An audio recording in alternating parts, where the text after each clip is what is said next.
Okay guys, naisipan ko lang na ba't hindi ako magmukbang.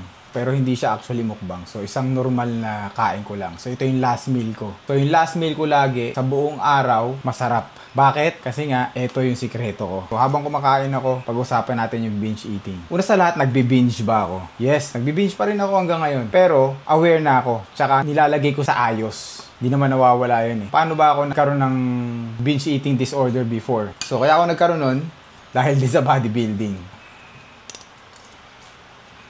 Sarap. So ito pares to guys. Gawa natin. Tendon. 2015 nag-start ako mag-bodybuilding. Sobrang inosente ko. Wala akong mga binge eating na ganyan. Di ko pa alam yung mga salitang yan.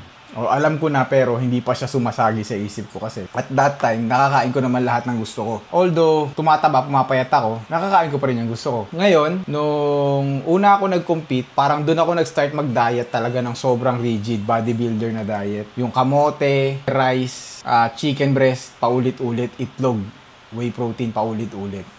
So, doon na nagsimula yun. Doon na ako nagkaroon ng eating disorder. Sobrang deprived ako after nun. Although, naging batak nga ako, pero di naman ako masaya. Kasi after nun, uncontrollable ako, kain ako ng kain. Ganun na nangyari sa akin. So, siguro mga simula 2015 hanggang 2017, paulit-ulit nangyayari sa akin yun. Magko-compete ako, tapos magbi-binge eat ako, tapos magbabalking ako, diretso bulking, paulit-ulit. Actually, nung unang beses na nangyari pa lang sa akin yun, hinanapan ko na kaagad ng solusyon. Sabi ko, hindi pwedeng ganito ako paulit-ulit na magkakatakot sa after ko mag-cut, magigain ko rin ulit yung timbang, di ba? At that time, pinag-iisipan ko na, paano ba ako magiging batak nang hindi ako nagkakaroon ng ganung problema. So,